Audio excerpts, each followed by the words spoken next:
lectura al versículo 1 y 2. Amén. Génesis capítulo 1, versículos 1 y 2. Damos lectura a la palabra del Señor en nombre del Padre, del Hijo y la comunión de su Espíritu. Y dice así: la creación. En el principio creó Dios los cielos y la tierra estaba desordenada y vacía, y las tinieblas estaban sobre la faz del abismo, y el Espíritu de Dios se movía sobre la faz de las aguas. Oremos, hermano. Padre, en esta noche te damos gracias porque vamos a meditar en tu palabra. Gracias, Señor, por tu presencia, por tu poder, por tu Espíritu, por tu sabiduría. En el nombre de Jesús, guíanos para la gloria de tu nombre y para la bendición de nosotros, tu pueblo, en el crecimiento del conocimiento del Hijo de Dios. Amén y amén. Cuando Pablo, en segunda carta de los Corintios, él dice: de modo que si alguno está en Cristo, nueva criatura es, las cosas viejas pasaron, y aquí dice, todas son hechas nuevas. Pero el mismo apóstol Pablo también nos escribe después en Gálatas capítulo 6, donde también ya hemos leído, pero vamos a recordarlo. Gálatas 6, 15, que dice: porque en Cristo Jesús ni la circuncisión vale nada, ni la incircuncisión, sino una nueva creación. Una nueva creación. Cuando hemos dicho que somos nuevas criaturas, entonces la Biblia nos deja claro, referente al tema que habíamos tratado de la creación de Dios, cómo es que así como Dios en la creación va tomando las cosas que estaban desordenadas, la tierra que estaba deshabitada, que era inhóspita, que estaba en oscuridad, había quedado la tierra desolada, desordenada, vacía. Y así decíamos, hacíamos referencia como también la vida del hombre, cuando pecó, desde Adán hasta nosotros, hasta el día de hoy, pues la vida del hombre es igual que el hombre sin Dios, el hombre sin Cristo, es como esta tierra desordenada, es una vida desordenada, es una vida llena de vacíos. El vacío más grande que puede haber en el corazón del hombre es la necesidad de Dios.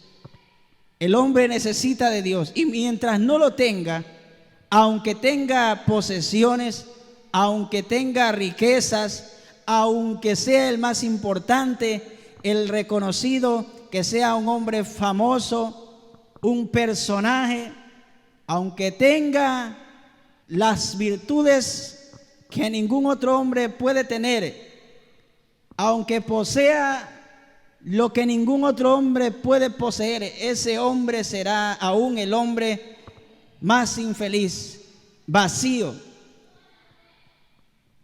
sobre todo vacío, porque no hallará en ninguno de los deleites, en ninguno de los placeres, en ninguna de sus riquezas, de sus posesiones, lo que la presencia de Dios provee al alma del hombre, porque nosotros, nuestra alma está ligada al ser de Dios, y lo clama, y lo busca, y lo anhela.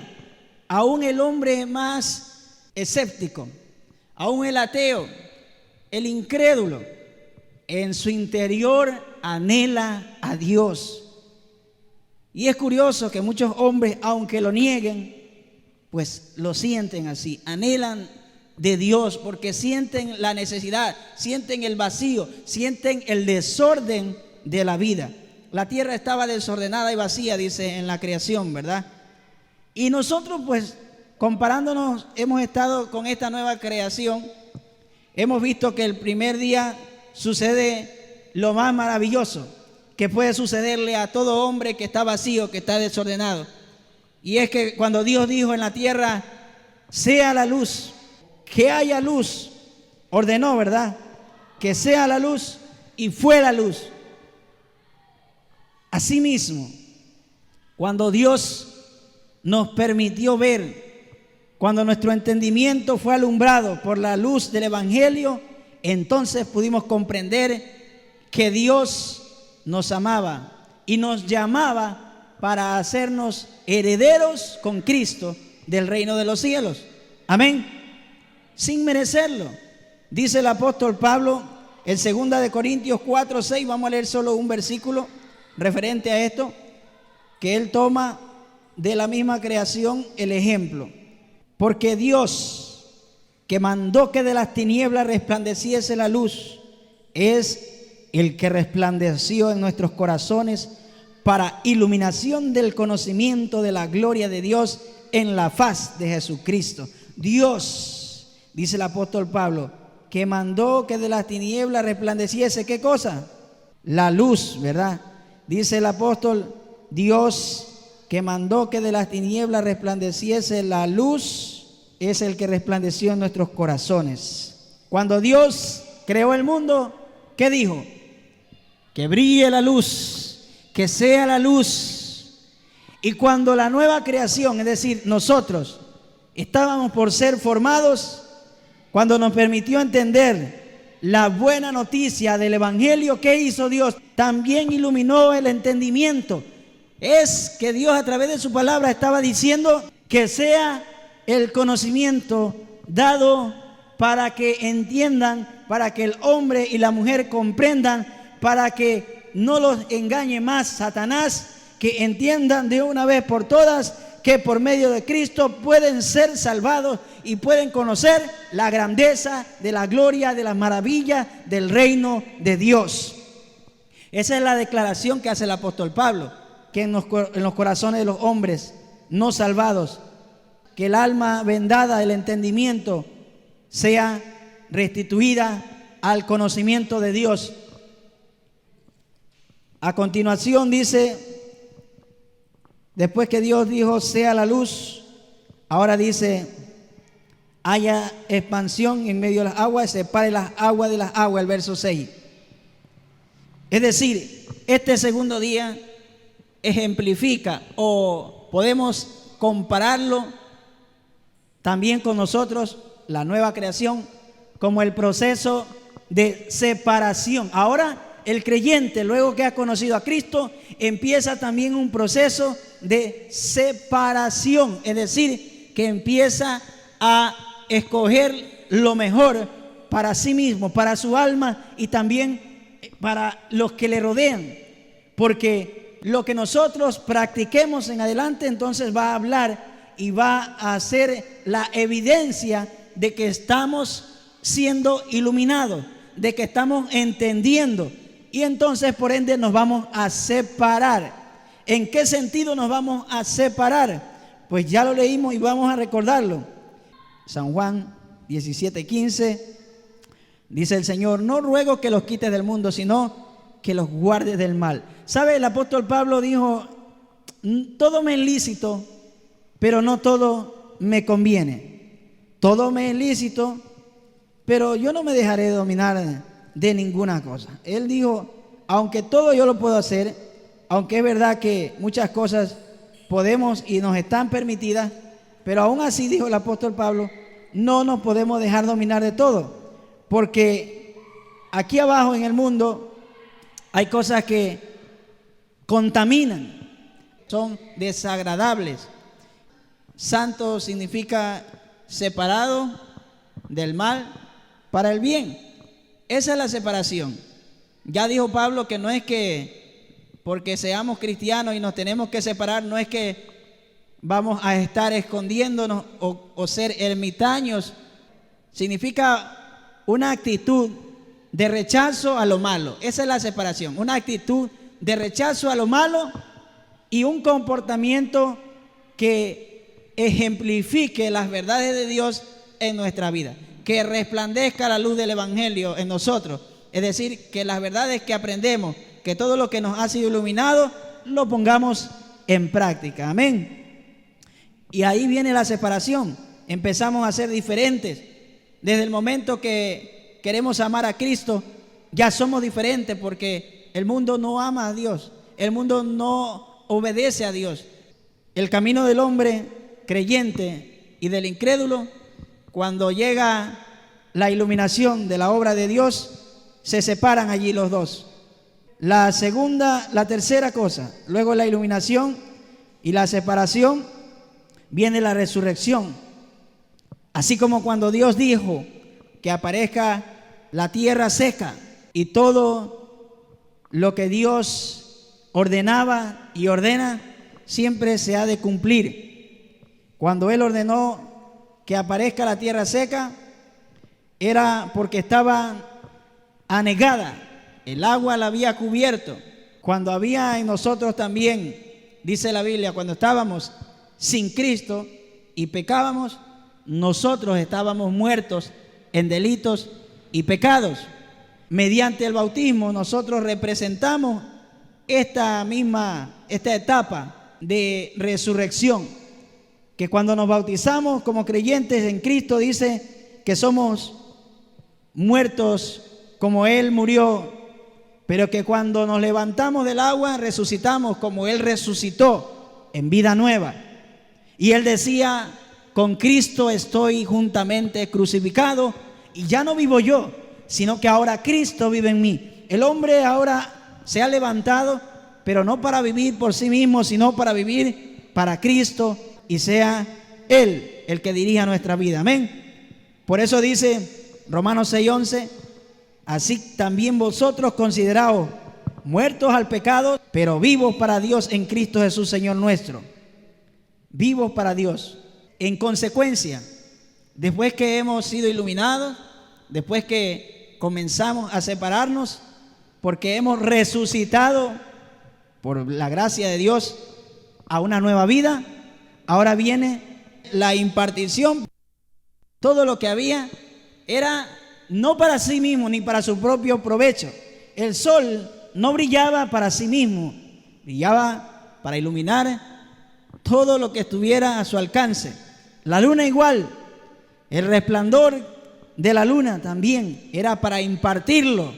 Las estrellas igual, su brillo era para impartirlo. Y dice el Señor en Juan 9:5: entre tanto que estoy en el mundo, luz soy del mundo. Resumiendo lo que el Señor había hecho, Dios ha dado testimonio de esto, de que Jesús hizo esto, y nosotros debemos hacer lo mismo. Que la vida del creyente, que la vida del cristiano no es para que nosotros nos saquemos provecho solamente para nosotros de las bendiciones de Dios o de las promesas de Dios.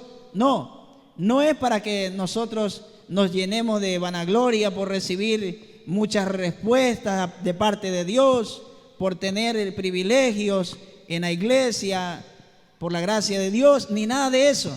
No es para vanagloriarnos, no es para exhibirnos, no se nos ha dado dones para que nosotros mismos nos hagamos a nosotros grandes maestros o grandes artistas, ni nada, ni oradores. No somos eso, sino simplemente servidores de Dios y de los hombres, dice el apóstol Pedro. Amén. Entonces nosotros como creyentes debe ser una luz nuestra vida para impartirla a los demás, para el beneficio de los demás.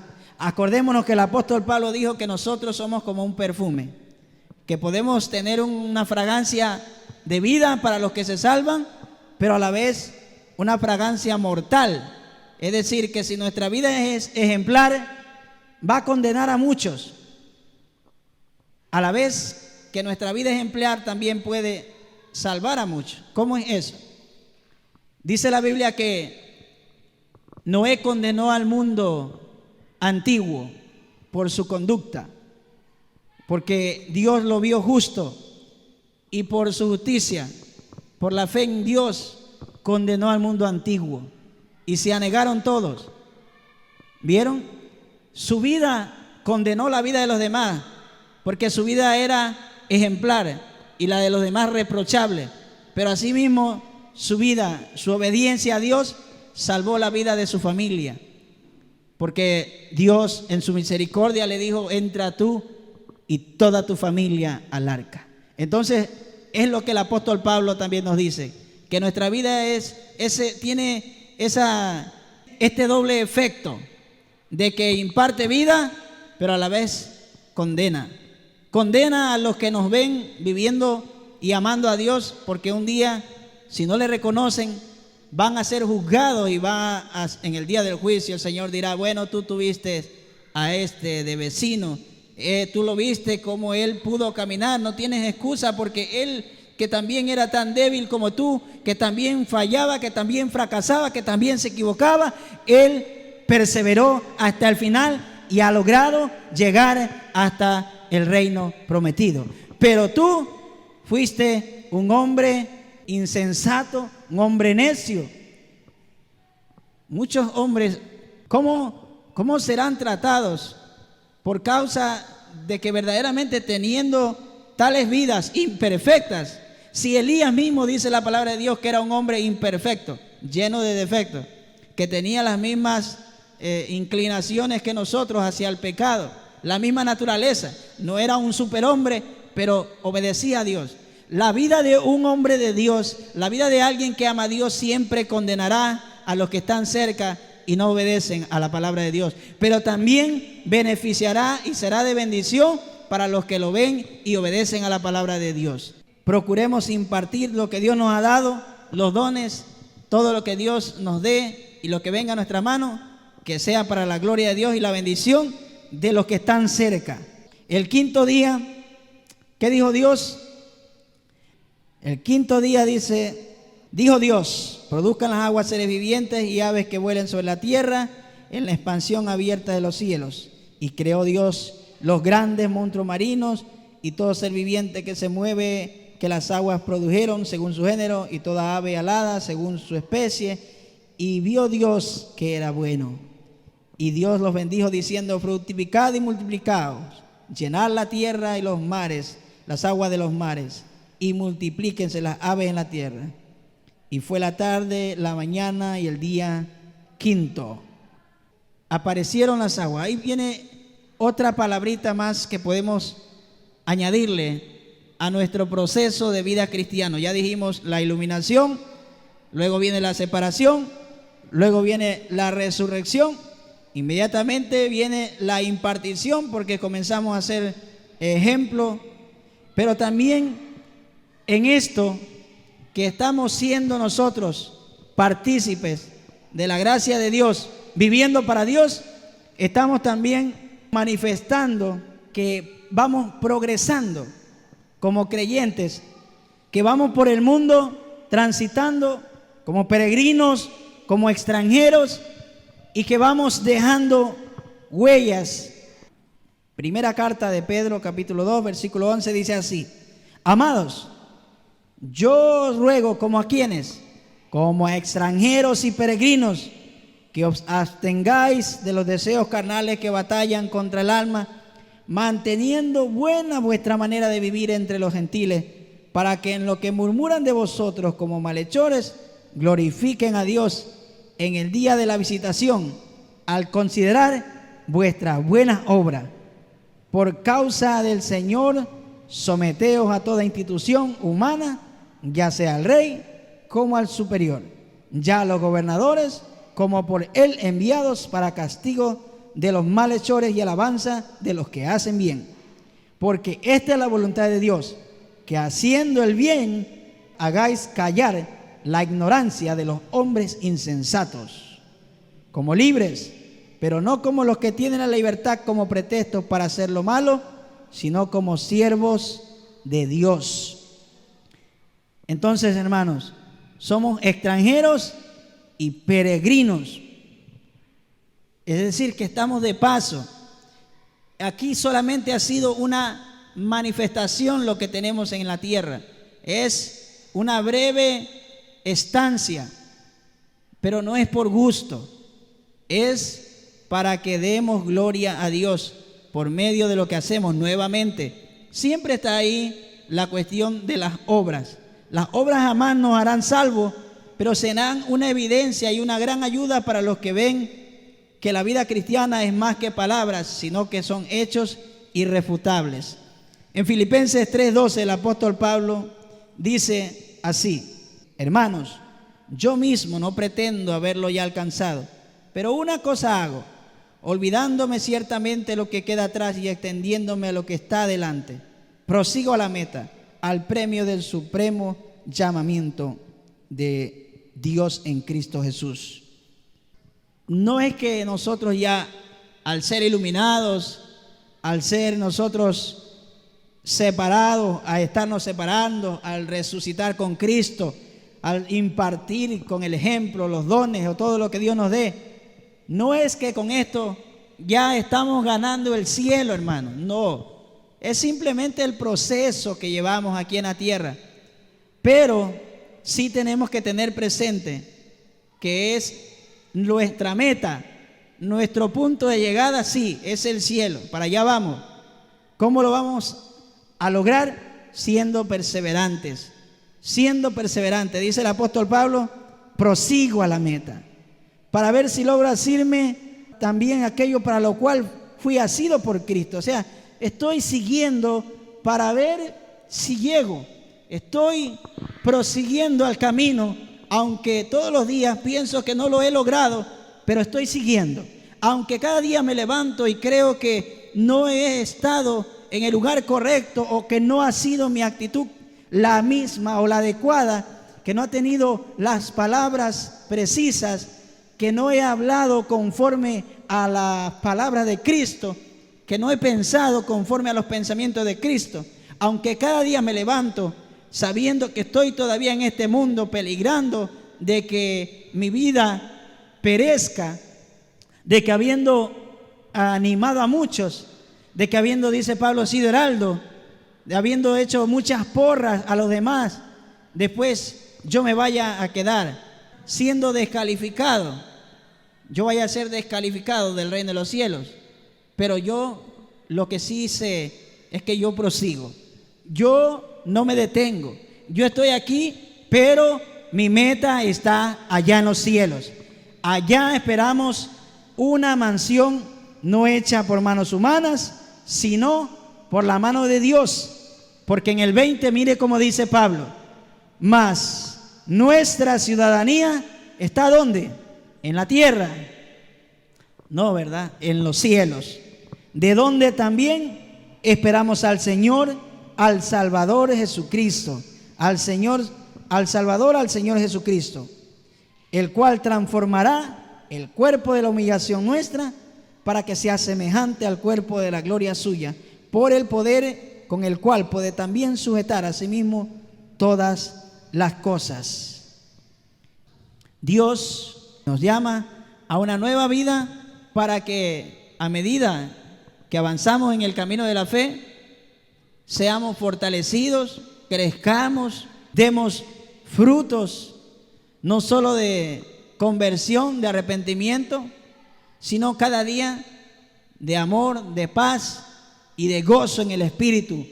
Que cada día verdaderamente mostremos que Dios es lo único que nos interesa, lo único que queremos, el único al que adoramos, el único Dios verdadero es el que creó los cielos y formó la tierra. Amén. Salmo 84:7 dice: irán de poder en poder y verán a Dios en Sión. Estos son los hombres que tienen el corazón puesto en el Señor, que aunque pasan muchas cosas dolorosas, muchos momentos amargos, muchos tiempos difíciles, épocas confusas, son hombres que saben que aquí solamente están por un breve tiempo. Es una manifestación nada más. Es un tiempo en que tenemos que dar testimonio de la luz de Cristo. Amén.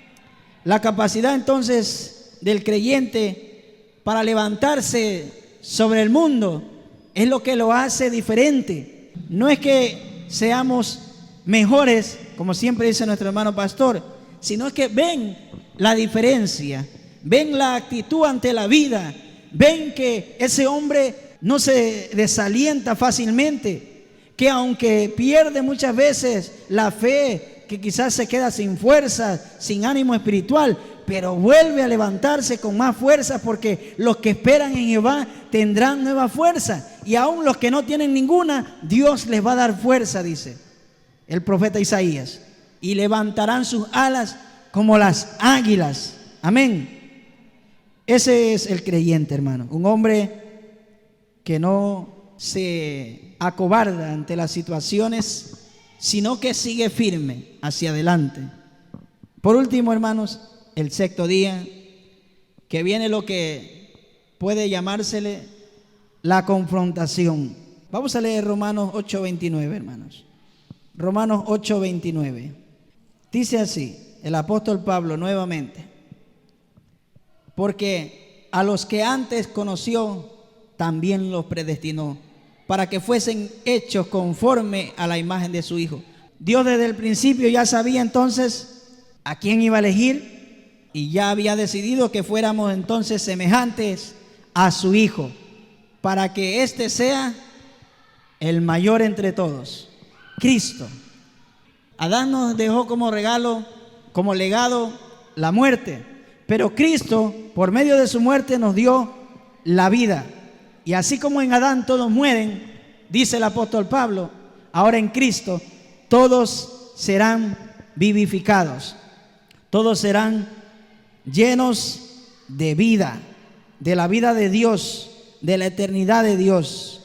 Vamos a leer en Filipenses 1:6. Filipenses 1:6, el apóstol Pablo,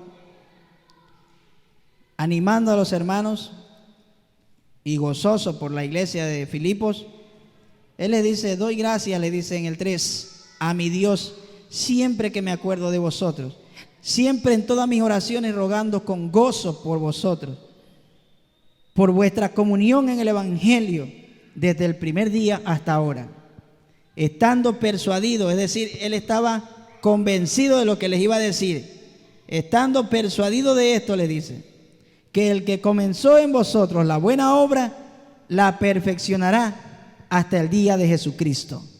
Dios ha empezado en cada uno de nosotros un trabajo bueno. No es un simple trabajo, es un trabajo bueno. Todo lo que Dios hace es bueno, perfecto. Un trabajo bueno, y Él dice: estoy seguro que lo irá perfeccionando hasta aquel día en que Jesucristo regrese a tomarnos para llevarnos a su presencia. Hasta el día de Jesucristo, Dios nos va a estar perfeccionando. Como creyentes, como hijos de Dios, estamos también esperando, como la tierra gime, nuestra alma también espera que se manifieste el día del Señor. Dice en Apocalipsis que la esposa, es decir, la iglesia y el Espíritu, dicen: ven, sí, ven, Señor Jesús. Pero muchos de nosotros a veces oramos y le rogamos al Señor que no venga todavía, ¿verdad?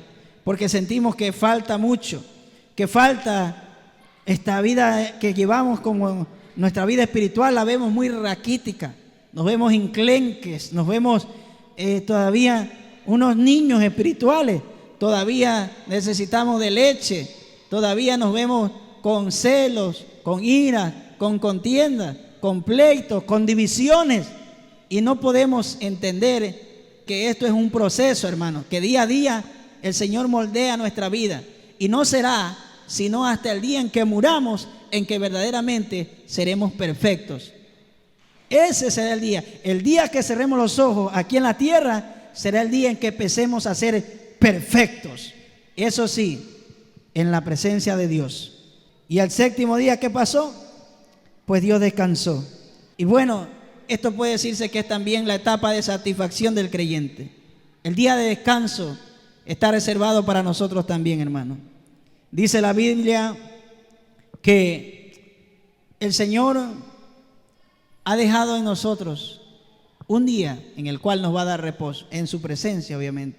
El libro de los Hebreos 4, del 1 al 13, podemos leer desde ahí que así como el pueblo de Israel le dieron un día de reposo, así como Dios reposó ese día, lo santificó, y a Israel se le ordenó que lo guardase, pero esto era solo un ejemplo del reposo verdadero que va a venir cuando dejemos esta tierra, cuando estemos en la presencia de Dios. La satisfacción que vamos a sentir en la presencia de Dios es inexplicable, porque dice la Biblia que el gozo que Dios nos ha dado en su presencia es un gozo inefable, que es lo mismo que decir que es inexplicable, que no se puede expresar con palabras humanas. Entonces, figúrese, hermano, usted, qué precioso, qué satisfacción sentirá nuestra alma. ¿Cómo será el día en que entremos en las moradas eternas y veamos que se abren las puertas del cielo para recibirnos, para que escuchemos el cántico de los ángeles cantando alabanzas al Señor y cantando también el triunfo de cada alma que va entrando a los cielos, porque ha sido salvada, ha sido renovada, porque ha sido una nueva persona y ahora sí es completamente perfecta, pura, santa. Ahora esa alma salvada está apta para entrar en el reino de los cielos, porque allá, dice la Biblia, no entrará ninguna cosa inmunda que hace abominación o mentira ni engaño, sino solamente los que se han lavado en la sangre del Cordero. Amén. Eso es, y va a ser una satisfacción tremenda. Es inexplicable, pero vamos a sentir una satisfacción como nunca antes. Así que bien pudo decir el apóstol Pablo: tengo por cierto que las aflicciones del tiempo presente no son nada comparables con la gloria que en nosotros ha de manifestarse. Amén. Amén. ¿Lo creen, hermanos? Entonces sigamos firmes, no desmayemos. Y si desmayamos, no pensemos que se ha perdido todo. Reflexionemos y volvámonos al Señor más bien. Amén. Porque mientras estemos con vida, todavía hay esperanza, todavía podemos rectificar, todavía podemos servirle al Señor. Amén. Vamos a ponernos de pie, vamos a orar, vamos a darle gracias a Dios.